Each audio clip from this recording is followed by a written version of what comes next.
Professor Savin Singh अपनी geography lecture series में आप सभी लोगों का स्वागत करता हूं। आज हम प्लेट टेक्टोनिक से संबंधित पैलियोमैग्नेटिज्म और सी फ्लोर स्प्रेडिंग, पुरा चुंबकत्व और सागर नितल के फैलाव या प्रसरण पर चर्चा करेंगे।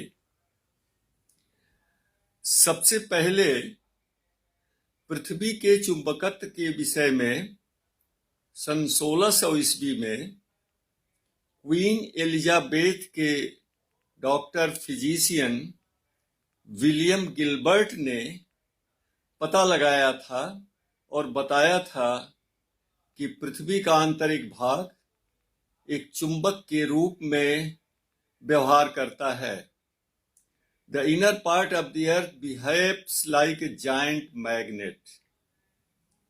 बाद में आगे खोज हुई और पता चला कि पृथ्वी के अंदर एक बार मैग्नेट होता है जिसको हम जियोसेंट्रिक मैग्नेटिक फील्ड कहते हैं।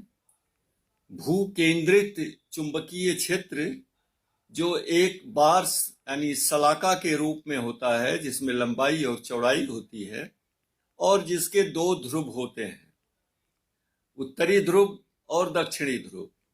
इस तरह से geomagnetic field is a dipole bar magnet.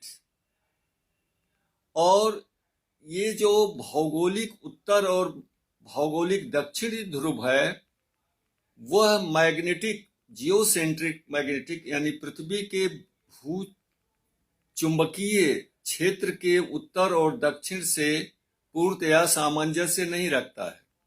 पहली तो एक बहुत आश्चर्यजनक बात है, वो ये समझ लें आप कि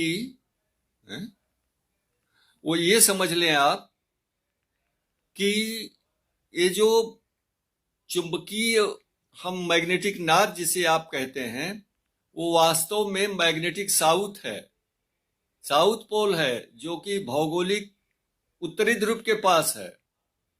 और जिसको हम मैग्नेटिक साउथ पोल कहते हैं, वो एक्चुअली जो है मैग्नेटिक नॉर्थ पोल है, जो पृथ्वी के भौगोलिक दक्षिणी ध्रुव के पास है।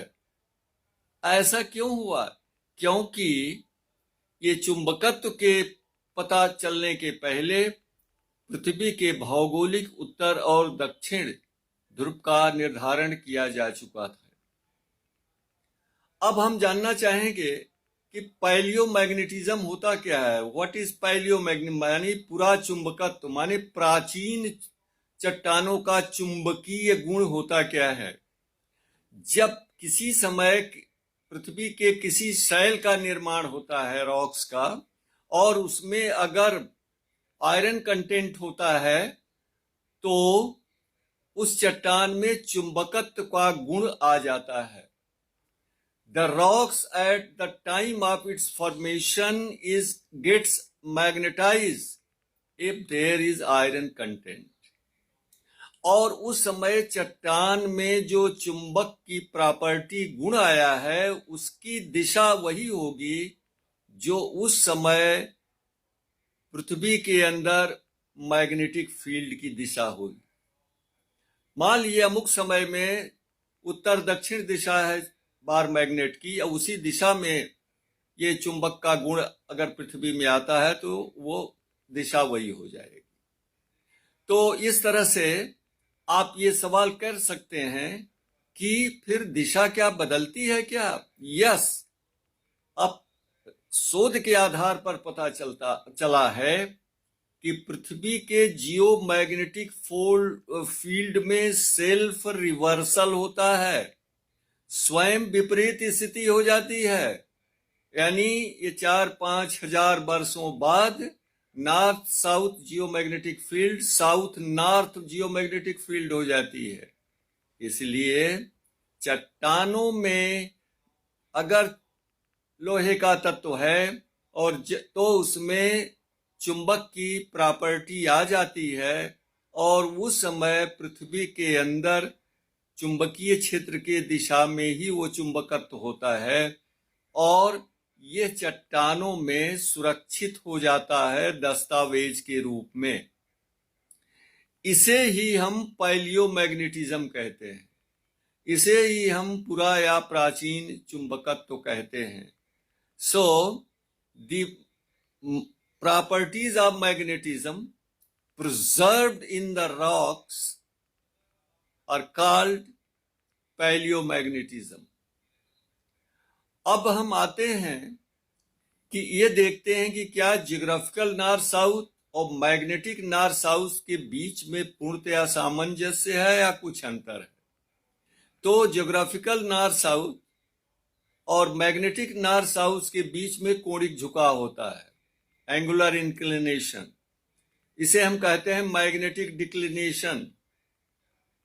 और यह डिक्लिनेशन जो है वो प्रति वर्ष 0.18 डिग्री के हिसाब से कम होता जा रहा है।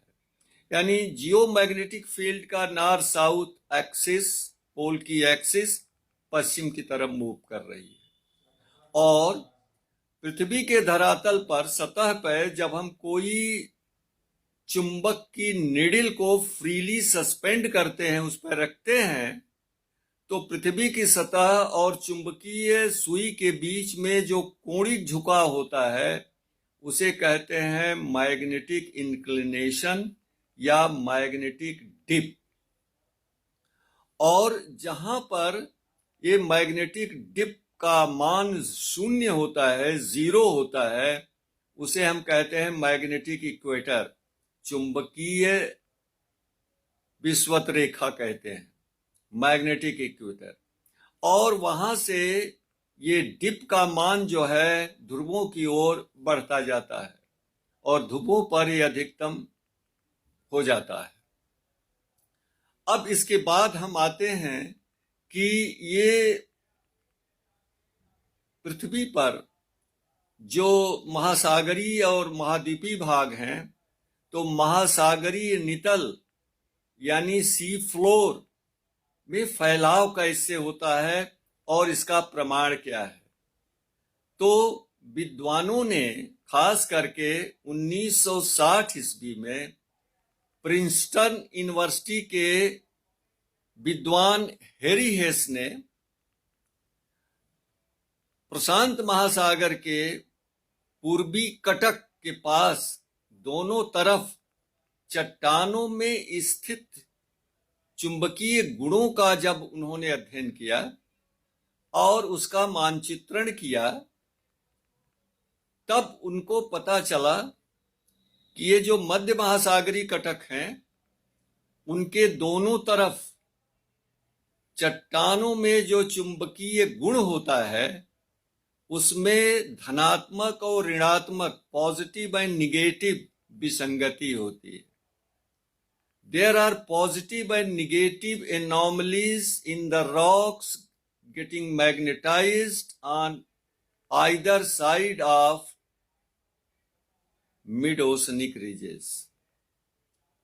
अब जब आंध्र महासागर यानी अटलांटिक महासागर के मध्य में जो कटक स्थित है, जिसे हम कहते हैं मिड ओशनिक रिज, उसके दोनों तरफ सागरीय नितल में कटक से लेकर के महाद्वीपीय किनारों तक जो चट्टानें हैं सागर की नितल में, उनके चुंबकीय गुणों का पता लगाया गया और उनको एक चार्ट पर प्लॉट किया गया।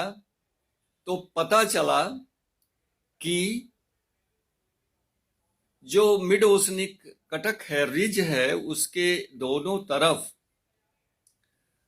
पॉजिटिव एनॉमली है मैग्नेटिक, यानी वहां चट्टानों में जो चुंबकत्व है वो पृथ्वी के geocentric magnetic north south pole के अनुसार है। यानी जिस दिशा में उस समय पृथ्वी के अंदर बार सलाका का नॉर्थ साउथ पोल था, उसी के अनुरूप इन चट्टानों में चुंबक की प्रॉपर्टी पाई जाती है, गुण पाया जाता है। उसके बाद दोनों तरफ निगेटिव एनॉमली पाई जाती है, यानी जो पहले वाली पट्टी थी उसमें नॉर्थ साउथ था, तो जो दूसरी वाली पट्टी है उसमें क्या हो जाएगा, साउथ नॉर्थ। तो कटक के एक तरफ नॉर्थ साउथ, दूसरी तरफ भी नॉर्थ साउथ, फिर उसके बाद साउथ नॉर्थ, साउथ नॉर्थ, फिर उसके बाद नॉर्थ साउथ, नॉर्थ साउथ, फिर उसके बाद साउथ नॉर्थ। इस तरह से मध्य महासागरीय कटक के दोनों ओर एकांतर रूप में, अल्टरनेट रूप में पॉजिटिव और निगेटिव मैग्नेटिक एनॉमलीज पाई गई, जिससे ये पता चला कि पृथ्वी पर ये जो महासागरीय नितल हैं वह स्थिर नहीं है, बल्कि उनमें फैलाव होता है। और मिड ओशनिक रिज के नीचे, यानी मिड ओशनिक रिज जो है, मैंटिल से उत्पन्न होने वाली थर्मल कन्वेक्शन करंट के ऊपर स्थित है। और ये मैं पहले आपको बता चुका हूं कि मिड ओशनिक रिजेस के सहारे ये जो थर्मल कन्वेक्शन करंट्स हैं वो विपरीत दिशाओं में अपसरित होती हैं। दे डाइवर्ज इन अपोजिट डायरेक्शन, जिस कारण उनके ऊपर स्थित सागरीय तली का भाग भी वह विपरीत दिशा में सरकता है। परिणाम स्वरूप नीचे ऊपर से ट्रांसफॉर्म भ्रंश का निर्माण होता है, दबाव कम हो जाता है, मेल्टिंग पॉइंट नीचा हो जाता है और मंटिल की चट्टानें पिघल के मैग्मा बन जाती हैं।